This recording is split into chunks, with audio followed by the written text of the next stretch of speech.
Hello, everybody. Hello, I'm here promptly on time at 4 o'clock as promised. Aren't we prompt? Yes. So Bobby's here too. We're feeling good this afternoon. We just had a chat with a long lost cousin on the phone. That was great. Anyway, so now it is time to roll out the pastry that we made this morning and to make butter tarts. Yes, it's time.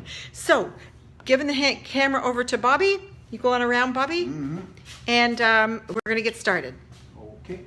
If you join us late, you know that's never a problem because you can get this later. Okay. All right. So first things first. We've left the pastry in the fridge until such time as we're ready to roll it out. I'm going to roll it on a board because I think. Oh, we're still there. It's okay. Okay. So hi again. So anyway, the thing, I did 6 because I didn't want to take the whole time and I want to make a dozen here. My filling recipe is for a dozen. So I made 6 while I was waiting for all of you guys. And, or I made 6 shells. So just a little flour on your counter or board. And your rolling pin, a little flour on there.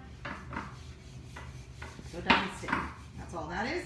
And rolling is pretty easy because it's chilled and it's got enough. Just slide that down, sweetie. Just slide down. There you go. Damn. Things keep popping up on me. Okay. I didn't use a swear word. Well, just a damn. It was just a damn today. So we're just gonna roll out this dough, this pastry, and the shape of it here is you don't have to go round because you're not making a pie.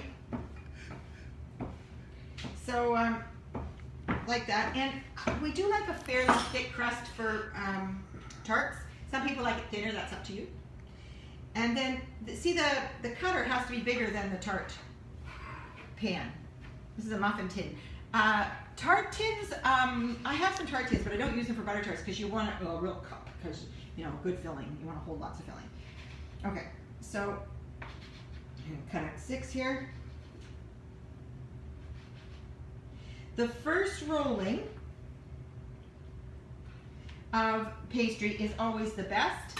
You can use the second rolling. That is, you know, if you've got some left over, you want to scrunch it up and use it again. It won't be quite as flaky and good, but it's still good. It's not worth throwing out. No third rollings though. Don't do a third rolling. If you've got scraps, just throw them out. They're done. Yes, I'm very happy, Drew. Drew is here? Yes. Hi, Drew. No way. Are you home from work today? That's nice. Drew is an essential worker. He's keeping the lights on for everybody and the stove on so I can bake.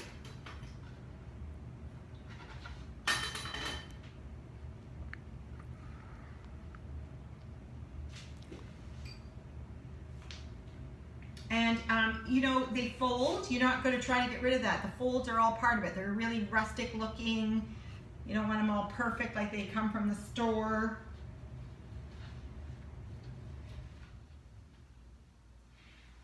Okay. While we're making the filling, I'm going to heat the oven up to 450 degrees. Did you hear that? 450 degrees. 450? Yeah, really hot oven.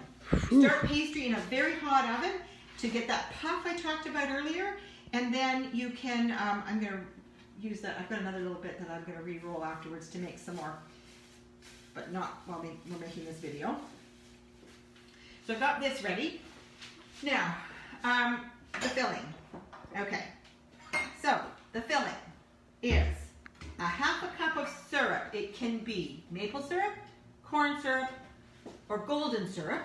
Any of those are really good. This came out of the dishwasher. It was still a little bit wet. So, oh wait. Yeah, I'm going to put that in here. In order to not waste 1 ounce of maple syrup, I always grease the measuring cup. A couple of drops. Hi, Dina. Hi, Dina. A couple of drops of oil, or if you have Pam spray, that's good too. But oil your cup, and then you don't waste any of your syrup. It comes right out. Hi, Drew. So we want half a cup. This is the recipe for a dozen tarts. Half a cup. Half a cup of syrup. Is that half a cup? Yep, Half a cup of perfectly. syrup. Half a cup of syrup. Because I oiled it, see that? I get every drop. It's going to come right out, slide right out. And get all my syrup. So, good trick. Do that. Half a cup of brown sugar. Remember this morning my brown sugar had gone hard.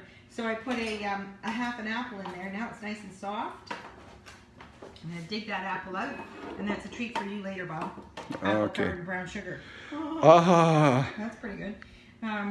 bring on the calories. A half a cup of brown sugar. This is Demerara sugar. Golden sugar, any kind of brown sugar is fine. Not white sugar though.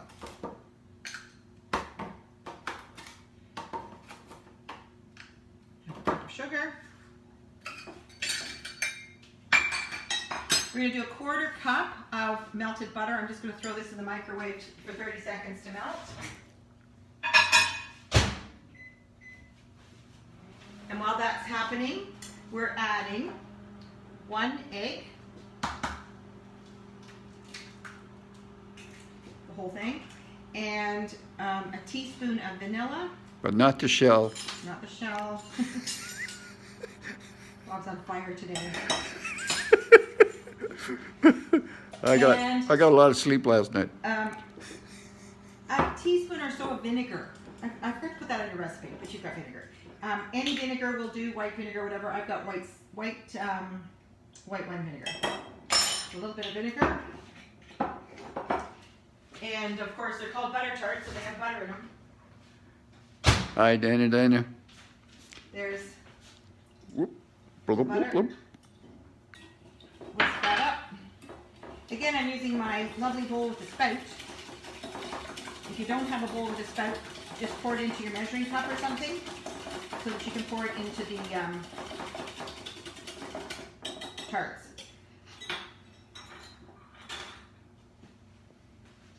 Okay, there we go. Now some people in the recipes talk about, boiling up the sugar first and all this stuff. I don't think any of that is necessary. I'm filling them about half full because it does tend to puff and flow over, which is why when you're taking them out of the pan, let them let them cool just a little bit, and then get your little offset spatula and get them out so before the sugar solidifies around the edges and welds them in there.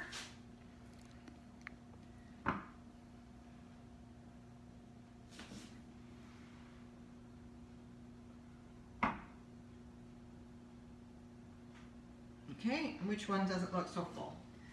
This one.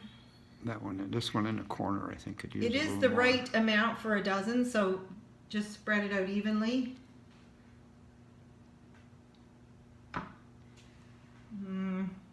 This one maybe. All right. Okay.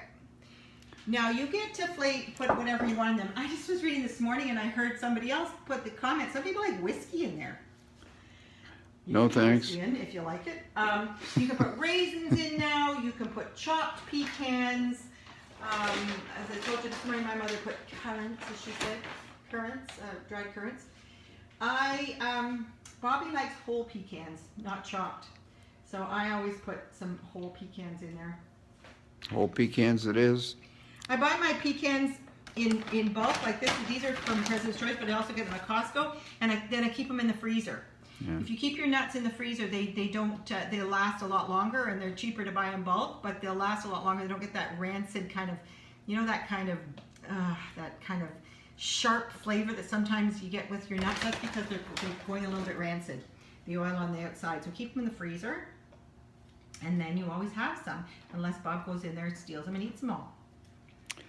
I would never do that. And also because they're in the freezer, they're hidden from him, and then he doesn't know where they are. I forget.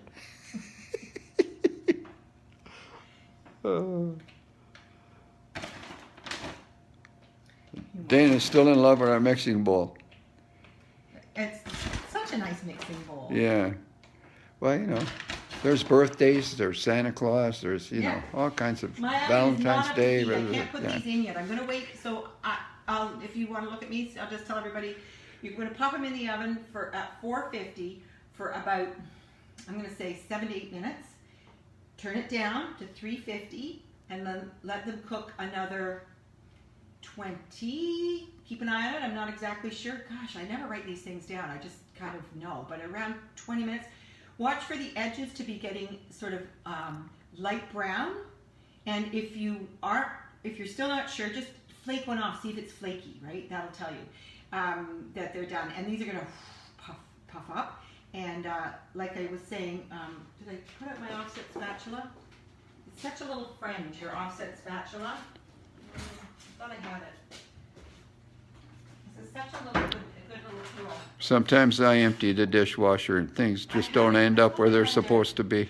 Here it is. There I you have two. go. I have one with a rounded tip and one with a pointy tip. So the pointy tip one is probably good here. So you know, when you get them, this is such a good little digger. It'll dig that out when they come out of the oven. But do give them a few minutes to cool, to solidify before you start digging them out. And like, don't burn your mouth, okay, when you when you have them. I'll come back online when these are done, just so you can see Bobby eat one, okay? Okay. And I'll talk to you later. Have fun making butter tarts, everybody. You can also take your pastries, roll out 2 of these. Oh, apple pie. Roll out 1, put it in your pie pan, chop up some apples. Do not add sugar. Do not add sugar to your apple pie. You're going to love it. You're just not going to believe how good it is with no sugar. Just a little cinnamon. And then, and I know you don't believe me. Honestly, it is better without any sugar. And so just a little cinnamon. Put your second lid on top, crimp the edge. Maybe I have to show you how to do that if you don't know. Seal the edge. Poke some holes in it. Again, in the oven at 450 to start it. You can give it longer though. A whole pie, you can give it 15 minutes at the high heat. Then turn it down for another 45. That's how you make apple pie. Okay? Okay. These are going in the oven. See you later. Love you. Bye, y'all. Love you too.